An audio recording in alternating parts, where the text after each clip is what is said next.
Glória a Deus. E é isto.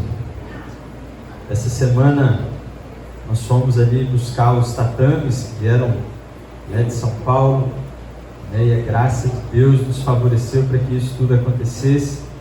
Já estão ali, já estamos aí com a intenção de que dentro de 30, no máximo 60 dias, o projeto, a parte de jiu-jitsu, esteja funcionando ali no novo local.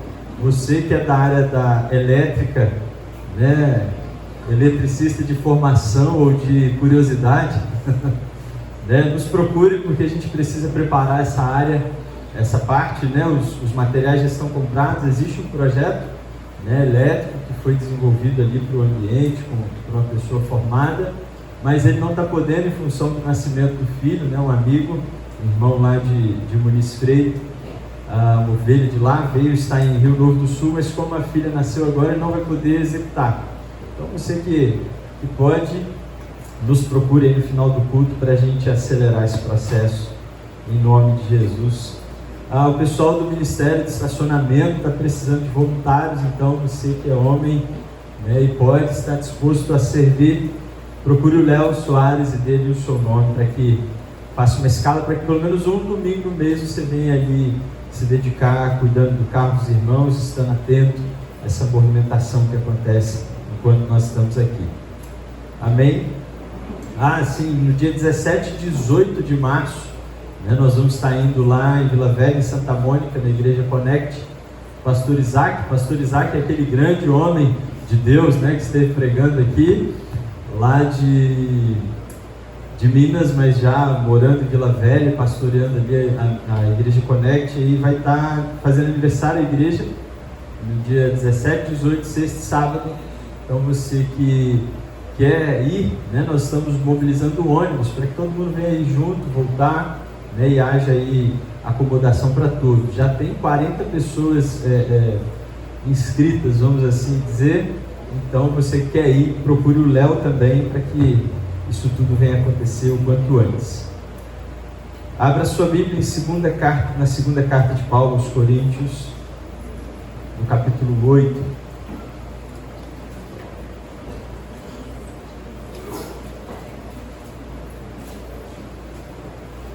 Segunda carta de Paulo aos Coríntios, capítulo 8. Irmãos, nós falamos domingo passado, essas cadeiras costumavam estar liberadas aí para o pessoal, para o pastor, para convidados, enfim, como nós dissemos, estão liberadas. Então você que quer sentar aí mais para frente, fique à vontade, não são lugares reservados esses aqui da frente, ok? Amém? 2 Coríntios, no capítulo 8, verso 1. Nós estamos nos movendo em jejum, dia 1º, dia 7, de cada mês, nós estamos separando para um tempo de consagração ao Senhor. Você, não estava sabendo, ou me esqueci, comece amanhã, mas desenvolva esse exercício, essa disciplina, Não é jejum de dieta intermitente, é jejum de dedicação ao Senhor. Então existe uma fundamentação, existe uma intenção. Então se mova dessa forma e em nome de Jesus se desenvolva, cresça espiritualmente para a glória de Deus. 2 Coríntios capítulo 8, verso 1 diz assim: agora, irmãos, queremos que vocês tomem conhecimento da graça que Deus concedeu às igrejas da Macedônia. No meio da mais severa tribulação, a grande alegria e a extrema pobreza deles transbordaram em rica generosidade. Pois dou testemunho de que eles deram tudo quanto podiam e além do que podiam, por iniciativa própria. Eles nos suplicaram insistentemente o privilégio de participar da assistência aos santos, e não somente fizeram o que esperávamos, mas entregaram-se primeiramente a si mesmos ao Senhor, e depois a nós pela vontade de Deus. Até aqui é um texto que tem um cunho, uma perspectiva de oferta de finanças, mas fique tranquilo, não é sobre isso que nós vamos pregar, mas a atitude dessa igreja, num tempo específico e diante de um cenário muito ruim, traz para mim uma instrução e uma noção do que é ser igreja. A cada dia que passa, ou desde que me converti, a gente sempre ouve, sempre fala que igreja não é uma placa denominacional, mas é o corpo de Cristo espalhado pela terra. Mas quando se fala de igreja em ação, igreja em movimento, é cada um por si, né? Há uma dificuldade enorme de unir, e a dificuldade maior não é de unir as pessoas da igreja, mas os pastores dessas igrejas, né? Eu falo porque a gente desenvolve, tem esse hábito de chamar os pastores para que haja então um tempo juntos de comunhão, de oração, porque isso vai gerar um resultado espiritual da unidade do corpo que potencializa tudo que nós somos no Senhor. Amém? A Anchieta não é da missão Anchieta. A Anchieta pertence ao Senhor Jesus, mas está sendo tocado pela igreja de Jesus na terra. Amém? Então a unidade é um fundamento. Mas quando nós lemos esse texto, e eu não sei se você reparou bem nos detalhes dele, há um apontamento, há um direcionamento de um comportamento. Paulo faz questão de dizer sobre um povo, a igreja que vivia ali onde nós encontramos a Grécia hoje, né, a região da Macedônia, que na época era uma região muito pobre, e ao mesmo tempo o mundo estava em crise naquele tempo, o mundo estava passando por dificuldades, havia uma crise financeira mundial na época, naquele período, e isso faz com que o Império Romano tome várias decisões. Uma delas é expulsar os judeus de Roma, né, e tirar certos direitos e favorecimentos que eles tinham por parte do governo. Isso traz ainda mais dificuldade à igreja de Cristo, mas que eram judeus convertidos a Cristo, que viviam ali em Jerusalém, estavam passando por muita dificuldade. Lembra que quando vem ali Atos no capítulo 2 e o Pentecostes vem, e no Pentecostes Pedro prega e ali 5.000 pessoas, 3.000 pessoas se convertem. Depois Pedro e João curam um aleijado da porta do templo, mais 5.000 se convertem. E ali começa um crescimento enorme, uma explosão da igreja, e há um número enorme de pessoas que estavam sendo assistidas pela igreja. A igreja vai crescendo, ganhando território, e essa dificuldade agora, no meio de uma crise, no meio de dificuldade financeira, a igreja agora tem que socorrer os seus. E o que isso ensina? Porque quando se fala de dinheiro, né, há vários ditados, né? Dá dinheiro que você vai conhecer a pessoa, né? E é tanto poder, enfim. E quando se fala de dinheiro, isso revela muito do comportamento humano. Quando você olha a igreja de Cristo se movendo nesse tempo, Paulo dedica o capítulo 8 e o capítulo 9 de Coríntios para falar dessa movimentação da igreja da Macedônia em querer suprir, em querer ajudar, em querer insistir, como ele diz aqui, insistentemente eles querendo ter o privilégio de participar da assistência aos santos, mesmo diante de muita dificuldade pessoal. Esse povo se doou para mudar ou para alterar o curso das pessoas que estavam em crise, para abençoar aqueles que estavam diante de necessidade. Enfim, diante de todo esse cenário, nós vemos aqui detalhes de uma igreja que eu e você temos que ser, porque a igreja, por mais que não é pecado dizer eu vou à igreja, né? Você disse a alguém antes, estou indo para a igreja, né? Você veio para o prédio da igreja, que você já sabe, a igreja é o corpo de Cristo, e o corpo de Cristo são pessoas unidas em torno de Cristo, por causa de Cristo. Então nós estamos aqui por causa de Cristo, amém? E nesse propósito existem fundamentos que você já conhece, mas que nós não podemos perder de vista, porque nós esperamos ser a igreja que o Senhor Jesus reina, está presente e vai fazer crescer, amém?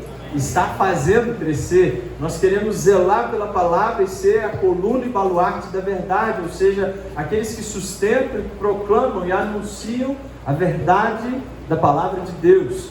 E para isso nós precisamos desse fundamento, ou de entender o porquê que nós estamos aqui. Muitos chegam na igreja e não sabem o que é. Alguns querem fazer parte de um clube, né, de assistência mútua, né, ou de um clube onde tem um monte de programação que eu faço parte, aquilo me gera uma boa sensação, mas ser igreja vai muito além da minha perspectiva, vai muito além daquilo que eu quero, daquilo que eu necessito, mas ser igreja tem a ver com o propósito eterno de Deus, de estar conosco, de estar com um povo numeroso e incontável junto com Ele. Como nós temos dito no Lidere 3, se você não sabe o que é ser um cristão contagiante, Luiz fez propaganda do Lidere 2, vamos fazer do 3, então se matricule no Lidere 3 e vamos juntos crescer no conhecimento do que é ser uma igreja relevante nesse mundo, do que é ser um cristão eficiente, que corresponde aos anseios de Deus. Amém? No verso 1 e 2, Paulo vai dizer então que era necessário que as pessoas tomassem conhecimento. A igreja de Corinto é quem inicia esse movimento de arrecadar fundos e enviar uma oferta através de Paulo e Silas para Jerusalém, para que houvesse o suprimento dos necessitados ali. Mas a igreja de Corinto abandona, e por isso aqui nessa carta Paulo está escrevendo isso, dizendo: olha, vocês precisam saber o que está acontecendo. Vocês iniciaram um movimento, isso aumentou, e o que vocês fizeram está sendo de exemplo, mas vocês abandonaram, né? E ele vai desenvolvendo esse argumento no capítulo 8 e 9. Mas quando ele diz aqui que as igrejas da Macedônia, no meio da mais severa tribulação, a grande alegria e a extrema pobreza deles transbordaram em rica generosidade. Nós olhamos e aprendemos aqui o que é ser igreja e entendemos que não tem a ver com um lugar de paz e simplesmente onde não há problemas, onde não há dificuldades. Volto a falar, a igreja não é esse espaço que nós ocupamos, mas a igreja é a comunhão de pessoas. E aí Paulo mobiliza todo mundo para dizer que igreja é ser assim, que não tem a ver com simplesmente buscar suprir as minhas demandas, mas tem a ver com tem a ver com uma vida baseada no chamado de Deus. Nós temos pregado sobre isso, dito que todos nós fomos chamados por Deus. Amém? Você foi chamado por Deus. Todo mundo, mas eu não conheço a Bíblia, mas eu não sei muito. Você foi chamado por Deus. A gente confunde chamado por Deus com chamado a pregar a palavra, ser pastor, mas já explicamos isso. Isso tem a ver com vocação, com algo específico, que está relacionado ao propósito de Deus específico na sua vida, mas todos fomos chamados a fazer parte do corpo de Cristo e a servir de alguma maneira ao plano maior de Deus. E aí nós temos que entender que isso é muito além de fazer parte de uma religião. Muitas pessoas leem a Bíblia e falam, e num culto chegam à conclusão que faziam parte de uma religião e agora eles encontraram uma religião melhor. Mas isso não é ser igreja, isso não é o que a palavra de Deus prega. A palavra de Deus nos apresenta um reino, um ambiente espiritual no qual eu devo fazer parte, no qual há sentido e que não tem a ver com prazeres pessoais. O Luiz Hermínio ele até tem uma frase que virou uma máxima aí, quando ele diz que viver a igreja, ser uma pessoa chamada por Deus, é fazer parte de uma obra incrível, dada a uma pessoa inadequada por um tempo indeterminado e sem os recursos suficientes. Você foi chamado para fazer parte de uma obra incrível, amém? Mas que não necessariamente você é a melhor pessoa para essa função, porque isso não tem a ver com as suas habilidades e recursos. Tem a ver com o querer do Senhor, em Ele, através da sua graça, ministrar a sua vida, liberar sobre a sua vida recursos espirituais, como sobre a vida de Daniel, que ele dá sabedoria das ciências humanas, sabedoria ou discernimento das coisas espirituais, dentre outras habilidades. Deus nos chamou para nos habilitar, para nos capacitar para o seu chamado, para vivermos a sua obra. E a obra de Deus é de fato uma obra tremenda. É uma obra maravilhosa de fazer parte. Quando eu me perco da visão, ou quando eu não tenho entendimento do que é a obra de Deus, a tendência é que eu desanime, me frustre e me entristeça, porque há um momento de tribulação, há um momento de dificuldades. E então eu preciso entender com clareza que essa obra, ela é incrível, porque ela é uma experiência na graça de Deus. Amém? Paulo vai dizer, e é do conhecimento da grande maioria, que a salvação, ela não vem por meio de obras, ela é um ato gratuito, ela vem por meio da graça de Deus, é um favor a quem não merece. Eu não merecia, e o Senhor resolveu morrer na cruz, ou deixar do céu, morrer na cruz por mim, para que eu fosse salvo, para que você fosse salvo. Isso é graça. É quando o Senhor se interessa por mim, se dedica a mim quando eu não mereço. Quando eu não mereço. Amém? Então, fazer parte dessa obra é desfrutar e se desenvolver a partir dessa graça. Muitas pessoas se perdem ao longo do relacionamento, do convívio no corpo de Cristo, porque a partir do momento que a gente começa a aprender algumas coisas, a gente se torna autônomo, independente, e é o que nós falamos semana passada. Nessa independência, muitos entram em cativeiro, se perdem dentro da caminhada do Senhor. Mas, quando eu mantenho a minha mente consciente de que eu estou aqui em Cristo, não pregando, estou em Cristo, eu existo, sou salvo e tenho desfrutado da paz do Senhor, e isso é por graça, não tem a ver com o que eu faço ou por eu ter feito por merecer, é um favor de Deus sobre a minha vida. Quando eu me mantenho nessa consciência, eu me mantenho na dependência do Senhor e no desenvolvimento do que é ser filho de Deus, do que é ser igreja. Paulo está exaltando aqui, está enaltecendo uma igreja que, por gratidão ao Senhor, falou: não, a gente tem um pouco aqui, vai repartir com aqueles que estão em falta. Por quê? Porque eu fui agraciado pela vida eterna.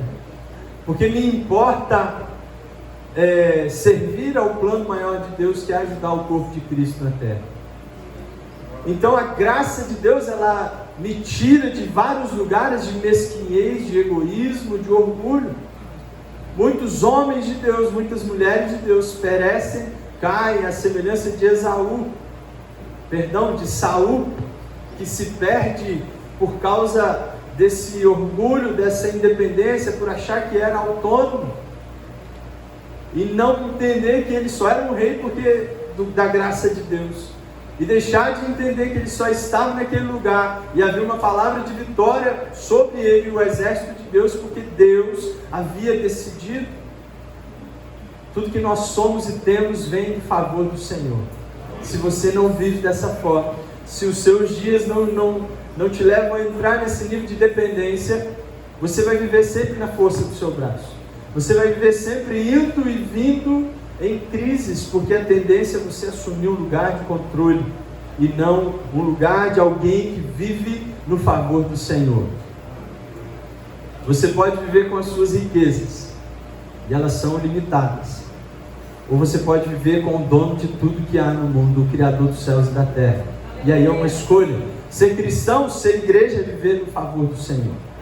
Eu trabalho, sim, independente do que eu faço, o Senhor vai gerar um recurso suficiente para as minhas necessidades, para que eu possa ajudar o próximo. Essa é a perspectiva bíblica. Amém? Esse é o lugar da graça de Deus, e é na graça que nós nos desenvolvemos. Nós vemos o que é genuína comunhão, como quando Atos 2 vai dizer que depois do derramar do Espírito, o povo vivia em comunhão, no partir do pão, de casa em casa, seguindo, examinando, estudando a doutrina dos apóstolos, que estavam ensinando aquilo que eles viram e aprenderam de Cristo Jesus. A Bíblia fala que eles estavam de comunhão e tinham tudo em comum. E ter tudo em comum não necessariamente é você vender os seus bens e trazer e distribuir, mas é você entender que quando há alguém em necessidade, você sim deve estar pronto a ajudar, porque o Senhor tem te favorecido, e na medida que você entende o princípio que vem do Senhor, e você vai levar em nome do Senhor, isso se multiplica. Isso é um fundamento bíblico. Alguns recebem isso e dizem amém, outros estão na dúvida se isso é uma verdade. Leia a segunda carta de Paulo aos Coríntios, capítulo 9. Paulo diz isso de forma muito detalhada, muito bem explicada. A obra de Deus é feita pela fé, por meio da graça. Isso é um fundamento, é simples, mas é um fundamento, porque a tendência é que eu acho que sei, e eu acho que eu entendo, e eu me movo à minha maneira, eu me torno independente. Nós falamos aqui terça-feira no culto da tarde com Deus sobre a perspectiva de Deus e o povo do deserto que vivia de forma imatura, murmurando contra Deus através de Moisés e Arão, falando: nós vamos morrer aqui, leva a gente de volta para a gente morrer lá. Pelo menos lá a gente estava de barriga cheia, é a queixa deles. Aqui a gente ia morrer no deserto de barriga vazia, lá a gente ia morrer, mas tinha pão e peixe. E é o povo que murmura porque não entendeu quem é Deus, não aprendeu a andar com Deus. A igreja de Cristo foi chamada a se desenvolver, de forma a amadurecer, a crescer por meio dos ministérios. A gente sempre tem dito, não estão em hierarquia, não são apóstolos, profetas, pastores, evangelistas. É uma mesa de comunhão e de conselho, aonde ninguém se move sem o conselho. Na igreja não tem nenhum profeta, pelo menos eu não sei, de alguém que tenha a convicção e se manifesta como um ministério profético. E o profeta, ele não levanta e fala a hora que quer, porque assim diz o Senhor. Existe um conselho, ele precisa estar debaixo de uma orientação pastoral. Por quê? Porque o ambiente de comunhão precisa ser preservado. O cuidado do rebanho precisa existir. A orientação pastoral precisa ser única a partir da palavra. Portanto, o pastor não é autônomo para seguir orientando sem uma orientação profética, sem uma visão bíblica apostólica. Então, esse ambiente que gera comunhão, ou que gera crescimento e manutenção do corpo da igreja de Cristo Jesus, ele precisa existir. Eu preciso entender que eu fui chamado e muitas vezes eu estou confuso no meu chamado, em participar do corpo, porque há um fundamento dentro da igreja, que é viver pela graça, desenvolver comunhão, servindo ao corpo. O que a igreja, fugiu o nome, da Macedônia, pronto. O que a igreja da Macedônia revela isso, é uma igreja que vivia na graça, na dependência. Eles tinham pouco e do pouco repartiram para suprir. Por quê? Porque eles entendiam que era comunhão, eles tinham gratidão no coração pelo Senhor e por tudo que tinham recebido no Senhor. E muitas vezes nós vivemos de maneira independente, sem nos sujeitar uns aos outros, ou só assumindo uma posição crítica com relação uns aos outros. E você já ouviu, isso é bem batido nas redes sociais, né? Quer achar uma igreja perfeita para você, né? Tem várias, e ela vai deixar de se tornar perfeita até que você se torne membro delas. Alguns pregam isso de forma bem pesada, mas de fato não existe igreja perfeita, porque somos nós imperfeitos, vivemos num mundo edificado a partir de homens pecadores, mas estamos buscando nos santificar a partir da palavra, e é no ambiente de comunhão que somos santificados. Amém? Não há outro lugar, eu vou para o monte, eu vou me consagrar, eu vou tirar aí um ano de isolamento, eu vou para o deserto lá, comer gafanhoto e mel. Olha, você vai voltar esquisito, mas a santificação da sua vida é no corpo de Cristo. A santificação do corpo da sua vida é no corpo. O seu servir, ele existe só no corpo. Você não vai servir a igreja da sua casa, não, eu estou orando. Não, você vai servir quando você tomar ciência da necessidade do seu irmão e contribuir de alguma forma. Eles aqui contribuíram com ofertas, mas você contribui com os seus recursos de tempo, com o seu recurso intelectual, com suas habilidades, dons, com sua força, com o seu talento. Existem diversas formas de você contribuir. Agora você está aqui, seus filhos estão sendo cuidados. Existem adultos, adolescentes, cuidando de crianças, cooperando, para que haja comunhão, para que haja crescimento, para que nesse serviço você seja servido, sendo servido, você sirva. Amém? Essa é a dinâmica do corpo de Cristo. Serviço tem a ver com doação, com uma entrega, com a motivação correta. Servir é quando eu me movo, quando eu me dedico a partir da motivação correta. Eu já fui, como é que eu posso dizer? Tentaram me subornar celestialmente. Me ofereceram uma oferta Né? Não foi aqui não, isso não acontece aqui, é de onde, numa igreja que eu pastorei. E aí me ofereceram uma oferta e foram falar dos dízimos que davam, porque eles queriam um lugar de autoridade para dizer como a igreja deveria caminhar. E eu não sou orgulhoso, egocêntrico, dono da razão. Né? A gente senta com o Genilson, o pai de Mar, minha mulher puxa minha orelha de vez em quando. A gente ouve até as crianças nos dão um caminho, instrução. Mas quando a pessoa chega com a motivação errada, querendo contribuir, querendo comprar um direito, ela não entendeu o que é igreja, ela não entendeu o que é graça, ela não entendeu que estar aqui não tem a ver com status, fama, com poder, é um privilégio por causa da graça de Deus, e não tem a ver com o que eu sirvo, tem a ver com a vontade de Deus em me colocar e dizer eu te amo e eu quero que você exista. Porque nenhuma praga chegou à sua tenda, nada te destruiu. Essa pandemia real ou imaginária, a gente já não sabe mais se é ou não é, se vacina serve ou não, enfim. Nessa loucura desse mundo que jaz no maligno de enganos e mentiras, você está existindo, perseverando. Isso é graça, é favor de Deus. Mas a gente não pode corresponder à graça de Deus com egoísmo, com uma visão do eu. Eu preciso, porque comunhão tem a ver com nós. Comunhão tem a ver quando eu me importo, quando eu faço parte, quando eu entendo o todo que está sendo gerado. E aí eu vou servir porque eu entendo a minha motivação é a partir da graça de que o Senhor me alcançou, então eu vou me dedicar, eu vou me entregar a partir do que o Senhor fez por mim. Essa é a minha motivação, não para ter algo em troca, não para alcançar algo, mas sim por servir, porque Ele me amou.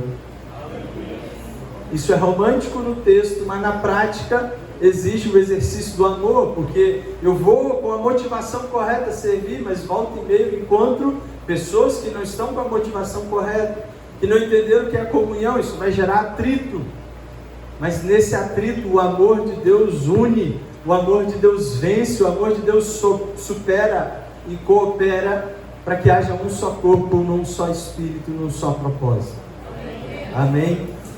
Então a obra de Deus que eu e você fomos chamados, como Paulo diz no verso 2, é um contraste entre a severa tribulação que eles estão dizendo. O mundo está um caos, o mundo está passando fome. E no meio dessa severa tribulação, Paulo diz aqui, houve uma abundante alegria.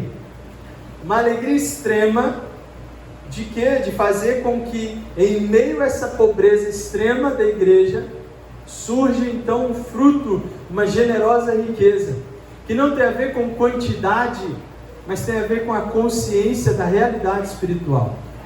Eu e você precisamos entender isso. Eu sempre dou testemunho de uma igreja que eu conheci e fui em vários retiros de pastores, em várias conferências, por vários anos, que é a Igreja Batista Central lá de Belo Horizonte. E como é tremendo você ver a dinâmica da igreja separar um recurso para levar-lhe pastores e abençoar a vida de tantas outras igrejas que eles nem conhecem. Porque a visão do pastor lá é: se eu ganho uma ovelha aqui, uma pessoa para Cristo, aqui em Belo Horizonte, e cuido dela, glórias ao nome do Senhor. Mas se eu posso contribuir para que uma pessoa seja alcançada, salva e discipulada lá em Anchieta, lá no Maranhão, em qualquer lugar da face da terra, glórias ao nome do Senhor Jesus. Ele me ensinou muito o que é de fato o reino de Deus. E eu e você precisamos entender que aqui, se lá fora não deve haver competição, muito menos aqui. Amém? Nós estamos juntos. Eu não estou pregando isso, irmãos, porque está tendo problema. Glória a Deus por isso, tá? Mas é só uma renovação de mente para a gente se manter no curso, e não uma palavra para acusar e apontar esse tipo de crise. Amém? Então vamos adiante, porque eu e você fomos chamados a nos mover no favor de Deus. Eu fui salvo pela graça e me movo pela graça. Isso significa que tudo que está diante de mim, tudo que está na minha mão para fazer, se eu me volto para o Senhor e ando nessa dependência do favor de Deus, eu vou desfrutar da graça. O que eu fizer vai ser potencializado. O que eu fizer vai multiplicar, o meu trabalho vai ser bem sucedido. Amém? Não é palavra de teologia da prosperidade, não. É um padrão bíblico. Se eu ando no favor do Senhor, tudo que eu fizer vai ser bem sucedido. Se eu ando na dependência de Deus, tudo que eu fizer vai ir além. E é assim que tem que ser. Se não está sendo, eu preciso enxergar, entender, discernir espiritualmente, porque existe um tempo sim de tribulação na vida de todos nós. Existe um momento que Deus nos aperta. Na universidade, na faculdade, você vai, ensina, aprende, passa por um ensino, depois faz uma prova. Caminhando com Deus, você passa pela prova, depois você vai aprender através daquela prova. É diferente o sistema. Primeiro vem a pressão, a fornalha, a tribulação, o tempo difícil. E aí depois, quando você passa, quando você está aprovado ali, você então olha, enxerga e aprende muitas coisas na sabedoria do alto. Amém? E aí nós então precisamos conhecer o Senhor, buscar o Senhor, estar em jejum. O pessoal não jantou, Gustavo, porque eles estão jejuando, viu? Por isso que há essa necessidade de vamos, amém, igreja? Na comunhão, eu já fui abordado por uma pessoa, não aqui, mas em outro tempo, dizendo: a igreja não está vivendo em comunhão. Faz alguma coisa aí, pastor. Vamos fazer um retiro de comunhão. Eu falei: olha, irmão, a gente vai fazer retiro de comunhão, mas na comunhão vai faltar comunhão no futebol, na comida, no quarto. Porque a comunhão é produto do Espírito Santo de Deus e não produto da programação da igreja. Amém? Então eu preciso entender que a comunhão no corpo, se eu não tenho comunhão no corpo, não é porque a igreja é cheia de gente que não presta, que não serve, que eu não posso me relacionar, eu não posso confiar. Eu preciso de fato de andar no conselho do Espírito. Eu preciso crescer em intimidade com o Espírito Santo de Deus, porque Ele sim me faz ter comunhão. Amém? Comunhão, ela é produto do Espírito. Comunhão não tem a ver com a minha emoção, com aquilo que eu sinto. Nossa, hoje eu estou sentindo tão bem, meu salário saiu dia 5, aleluia. E aí eu chego na igreja, adoro, a paz do Senhor, irmão, vou pagar o açaí seu, do pastor. E aí você está tão feliz que você está aí, todo motivado. Não, comunhão não é isso, não é o que eu sinto. É de fato quem governa sobre a minha vida. Se você está em Cristo, haverá então comunhão à sua volta. É o que a palavra de Deus afirma. Se você não tem comunhão, irmãos, com o corpo, você precisa rever a sua comunhão com o Senhor, Deus eterno. Servir conforme o que eu quero fazer, não servir conforme o meu dom.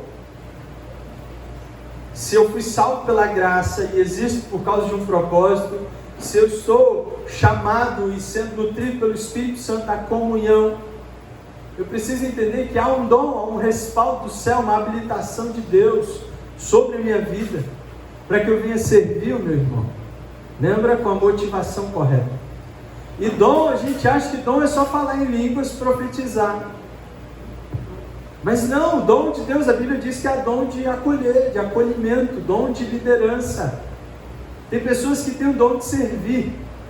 Né? Fulano tem um coração de servo, né?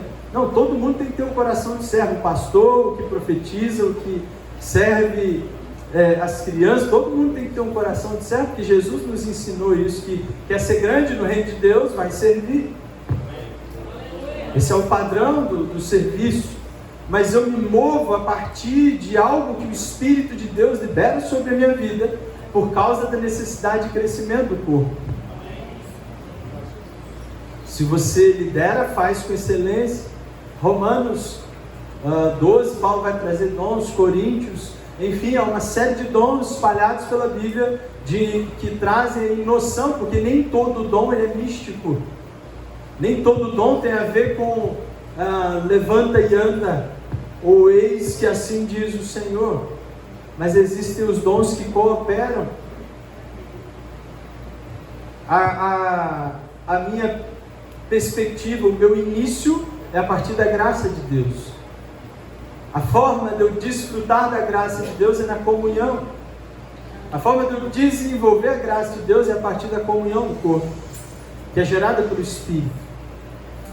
Para quê? Para que nasça então, para que surja então o servir. A gente inicia na igreja, né, fazendo as coisas mais fáceis ali, que te arrasta uma coisa para lá, carrega, ajuda um ou outro, até que então vai se desenvolvendo espiritualmente. E no que eu vou amadurecendo e me desenvolvendo espiritualmente, a Bíblia diz que o Espírito Santo de Deus, Ele concede, Ele dá a cada um conforme a sua vontade, conforme lhe apraz, conforme o seu propósito, conforme o seu desígnio. Ele libera sobre a minha vida e sobre a sua vida um dom, uma graça. É tudo por meio da graça.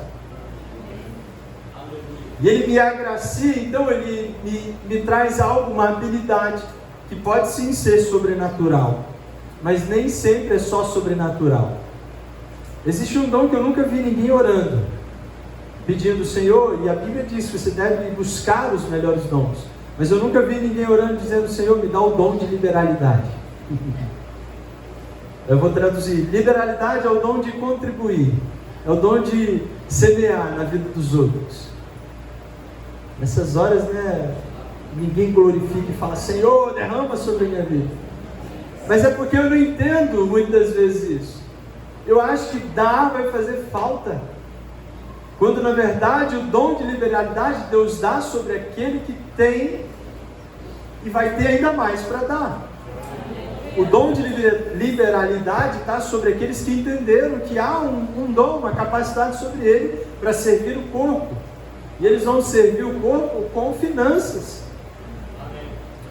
Pastor, que heresia? Não, vai ler a Bíblia, capítulo 9 de 2ª carta de Paulo aos Coríntios. Deus nos chama a servir uns aos outros. Tem aqueles que têm o dom de acolher, tem os que vão ter dom de profetizar, falar em línguas, interpretar línguas. Existe o ministério de profético e tem o dom de profecia, são coisas distintas, mas em outro tempo a gente entra nesse assunto. Mas tudo tem a motivação correta e tudo tem um propósito correto.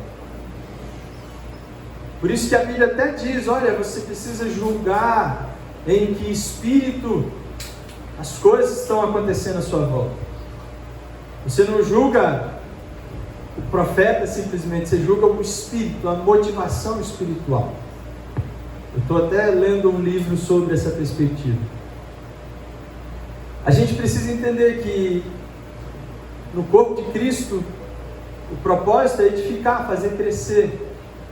Eu preciso zelar pela minha vida, eu preciso ter zelo, porque é uma movimentação espiritual. E se eu vou receber qualquer tipo de orientação, se eu não tenho critério naquilo que eu recebo, eu não estou entendendo com maturidade o que é o reino de Deus. Porque para escolher os diáconos, quando há uma necessidade de distribuir inicialmente cestas básicas, em Atos a palavra vai dizer, a orientação é: escolham homens sábios, cheios de sabedoria, cheios do Espírito, de bom testemunho.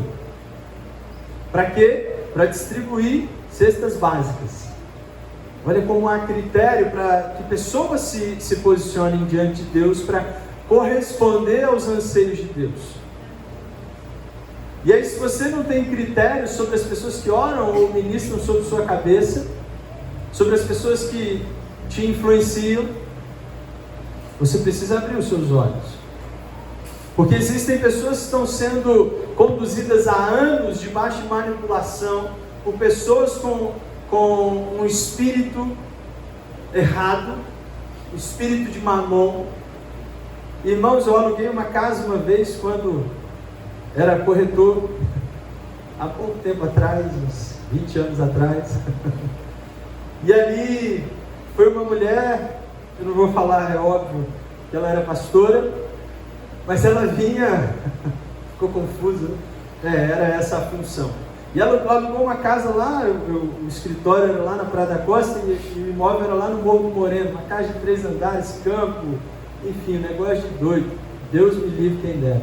E na época, lá em 2000 e um bocado, era R$4.500 o aluguel. Lá atrás. E aí foi 6 meses, 8 meses, um ano e um pouquinho, começou a falhar, e começou a querer negociar.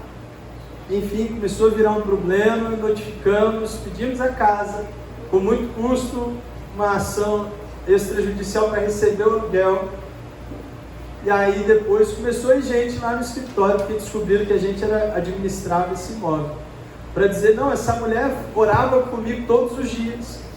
E ela um dia falou que tinha que pagar uma conta da igreja e precisava de um valor alto de cheques, e eu emprestei esses cheques. 6 mil reais. E aí depois veio uma outra pessoa que eu até conhecia, dono de um restaurante, e falar, cadê fulano? Preciso desesperadamente achar. Por quê? Porque eu dei 5 mil reais em dinheiro para ela. Enfim, eu vou encurtar a história. Parecia um caminhão de gente. Essa mulher orava, profetizava. Só o que era bom, sabe? Seu Antônio, você está bonito hoje, vai receber uma bênção amanhã, sabe? Só essas coisas. Massagem no ego.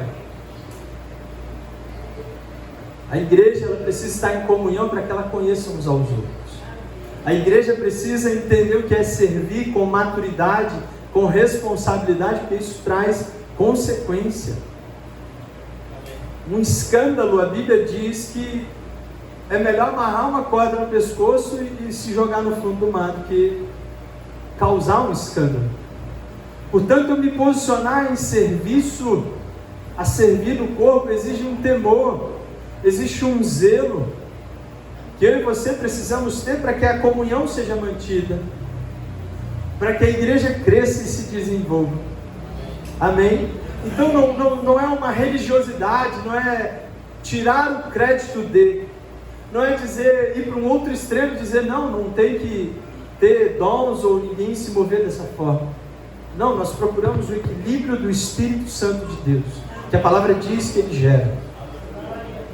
Mas não tem profeta fora do corpo, não tem pastor que pastoreia fora do corpo, não tem evangelista que evangeliza fora do corpo, não existem ministérios e não existem dons para você. Os dons são para o corpo, os dons são para o crescimento do corpo. O que diz o texto no verso 3 e 5 é: pois dou testemunho de que eles deram tudo quanto podiam e até além do que podiam, por iniciativa própria, de modo voluntário eles contribuíram. Eles nos suplicaram insistentemente o privilégio de participar da assistência aos santos. Em outra versão vai dizer que eles deram, no verso 5, e não somente fizeram o que esperavam, mas entregaram-se primeiramente a si mesmos. Eles deram antes a si mesmos ao Senhor e depois a nós. Paulo está dizendo que houve uma entrega profunda a Deus e depois ao corpo. Eu não posso servir a Deus com reservas. Tem várias pessoas que servem, mas só à distância. Só servem fora do culto. Só servem, e existem várias formas de servir. Mas entenda, tem pessoas que servem, mas com limitação.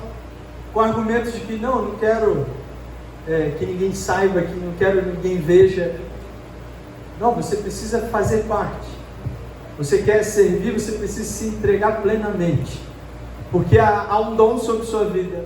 Há um favor de Deus que te trouxe aqui. Há um dom que é graça de Deus para te capacitar, para que a igreja seja então potencializada, venha crescer.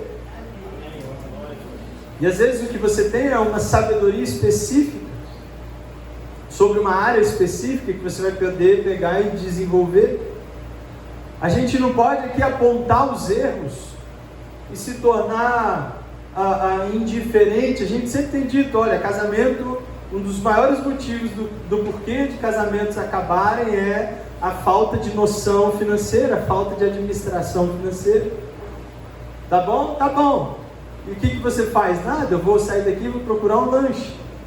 E aí lá na frente a bomba explode. Então por isso que curso de noivos, finanças, e vamos trabalhar, entender a realidade do que é a vida financeira. Todo mundo que fez curso de finanças aqui recebeu uma carga, mas é necessário desenvolver. Eu não consigo, não tenho tempo para poder ir longe, mas tem um monte de irmão aí que eu sei que entende bem da área e que vão me procurar logo após o culto acabar para dizer: pastor, conta comigo que eu vou ensinar essa área, amém? Mais ou menos, né? A gente precisa entender isso, irmãos. Eu preciso ensinar as crianças, os adolescentes, a lidar já com finanças. Não é para a gente se tornar uma igreja rica, não é para ficar, mas é entender que se eu não dominar isso, ele vai me dominar, porque há um sistema trabalhando para isso.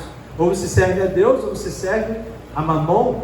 E Mamon não é um demônio, mas Mamon é um sistema demoníaco que conduz através da área financeira. Ou melhor, que domina e manipula as pessoas através das finanças. Eu nem me lembro se é 50% ou 70% de pessoas estão endividadas no Brasil. De cada 10, 7. Não aqui dentro, são pessoas que não estão na igreja, amém? E misericórdia. O que nós precisamos fazer, entendeu? Pastor, eu quero contribuir com algo. Eu quero instruir em alguma área. Eu quero fazer algo com as crianças. E a gente se doar. Entrega. Eles entregaram-se totalmente. Eles eram totalmente do Senhor. E por isso, tirar da pobreza, da necessidade e enviar algo que se tornou uma riqueza, tem a ver com isso. Eu sozinho faço muito pouco, mas quando nós estamos cooperando juntos, um tesouro se manifesta. E aí o produto disso tudo é uma igreja digna do Evangelho de Cristo. É uma igreja que sustenta a verdade. É uma igreja que está cheia do Espírito Santo de Deus e produzindo o fruto do Espírito. Portanto, eu preciso despertar para as verdades de Deus e ser transformado nessa graça. Estar em comunhão no corpo através da comunhão com o Espírito. Pastor, eu preciso crescer no Espírito. Como que eu cresço? Na minha relação com o Espírito Santo, discipulado. Encontre um homem de bom testemunho ou uma mulher de bom testemunho, cheio do Espírito, e pergunte como você anda, como você desenvolve, quais são as suas disciplinas para você andar com Deus. Amém? E aí você vai crescer na comunhão com o Espírito. Sua vida, a comunhão à sua volta não é para vir no culto domingo, não. É em todos os lugares que você estiver, o ambiente à sua volta vai ser alterado por causa da sua comunhão com o Espírito Santo. E quando você começa a afetar, você vai ter o retrocesso de você abençoar um lugar e aquele lugar começar a te perseguir. Mas por causa da sua integridade, do seu caráter, da influência, da luz que dissipa as trevas. Não por causa de um mau testemunho. A gente tem insistido nisso, porque tem pessoas que reclamam: não, pastor, estou sofrendo uma perseguição no trabalho, mas eu só chego atrasado, o meu trabalho tem que ser refeito. Eu vivo murmurando e tudo que eu faço ninguém se agrada. Não, é você que precisa mudar, não é o ambiente à sua volta. Por isso que quando eu estou na comunhão do Espírito, estou cheio de sabedoria, de vida, eu tenho luz à minha volta. Isso significa que eu vou enxergar a verdade à minha volta, eu não vou sentir, eu não vou imaginar, eu não vou deduzir como estão ou como deveriam estar. Eu vou andar de maneira firme na verdade de Deus. Para nós avançarmos, para concluir, 1 Coríntios 1, 27 diz: mas Deus escolheu as coisas loucas do mundo para envergonhar os sábios, e escolheu as coisas fracas do mundo para envergonhar os fortes.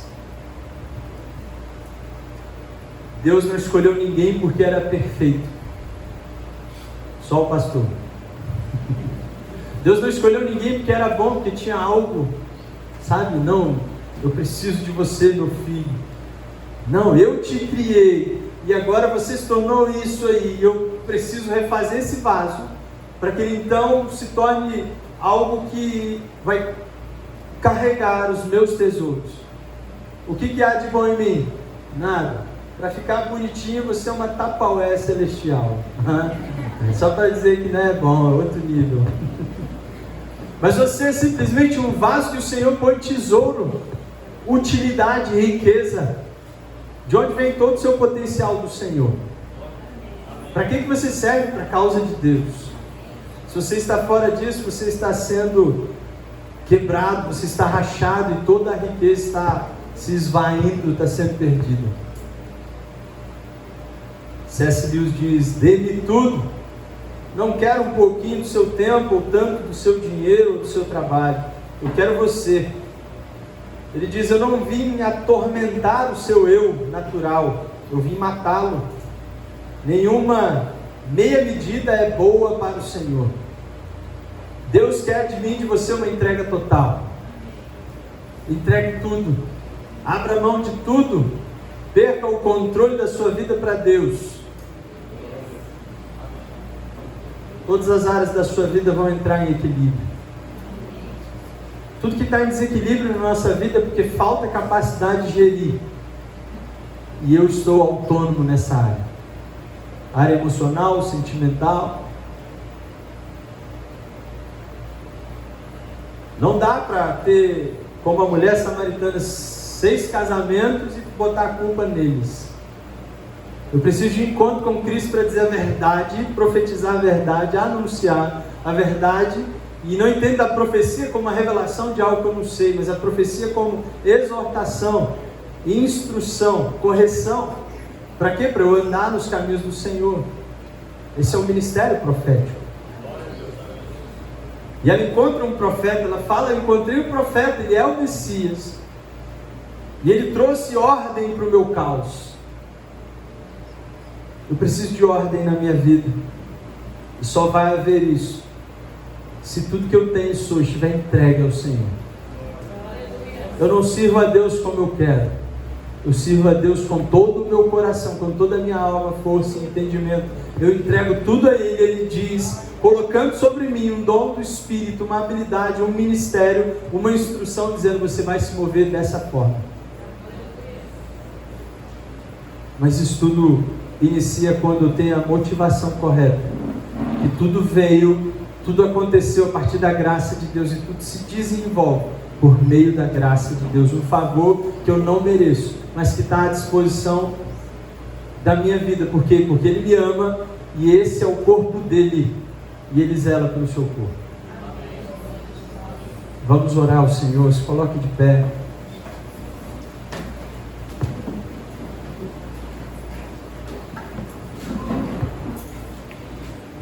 Ele quem traz ordem ao caos, Ele quem traz sabedoria onde há falta. É Ele quem estabelece justiça e um modo justo de viver. É Ele quem traz liberdade para os meus traumas, mazelas e dificuldades. É graça, é o favor do Senhor. E eu preciso aqui dar lugar ao Senhor. Eu preciso aqui me entregar. E me entregando, receber mais uma graça. Entrar na comunhão do Espírito e desenvolver comunhão com o corpo.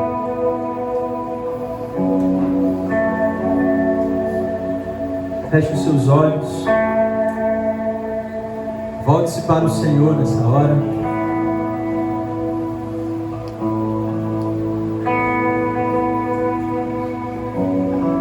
Entregue-se ao Senhor. Toda vez que nós entramos em colapso, quando falimos ou quebramos,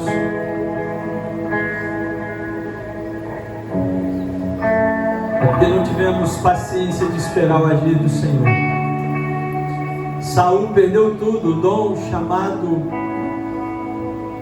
o Espírito Santo, porque ele não quis esperar em obediência o cumprir da vontade do Senhor. Nós precisamos andar com Deus e andar no mesmo Espírito. Deus não atrasa, Deus não se apressa, Deus está cumprindo algo. E é na comunhão do corpo, é assim através do seu serviço. Portanto, se realinhe hoje com o plano de Deus, se realinhe hoje com o querer do Senhor. Abra mão, abra mão. Não se coloque debaixo de acusação, mas debaixo de graça, que é perdão, é favor. Jesus morreu na cruz não para que você viesse servi-lo, fazer algo para Ele. Jesus morreu na cruz para ter a sua vida e entregar a você a vida dele, uma vida em abundância. Portanto, se você não está nesse lugar, você precisa voltar ao lugar de entrega, ao lugar de comunhão, ao lugar de sacrifício, e dizer: Senhor, eu não abro mão de estar na Tua presença. E nessa noite eu me rasgo, eu me entrego totalmente, eu me apresento diante do Senhor para um recomeço, para uma nova jornada de fé e vida. Eu me apresento para um recomeço a partir da Tua graça, no entendimento de que sem o Senhor eu nada posso fazer.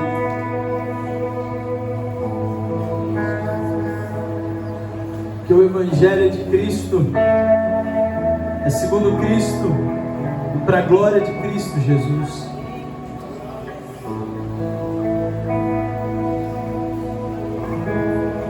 Se hoje é um dia de você se entregar a Ele,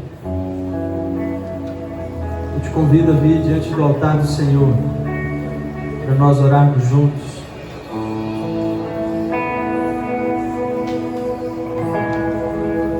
Se você entende que você precisa de um recomeço, de uma entrega, vamos orar juntos. Não há ninguém aqui que seja independente da graça de Deus. Se alguém está aqui de pé, ele tem que cuidar para não cair e vigiar, porque ele depende da graça. Todos os dias eu dependo da graça. E se hoje você precisa de ter um reencontro no Senhor e desfrutar de uma experiência nova no Senhor, de um recomeço na graça, no favor do Senhor, eu te convido a vir à frente para nós orarmos juntos e nos movermos juntos em direção ao alto,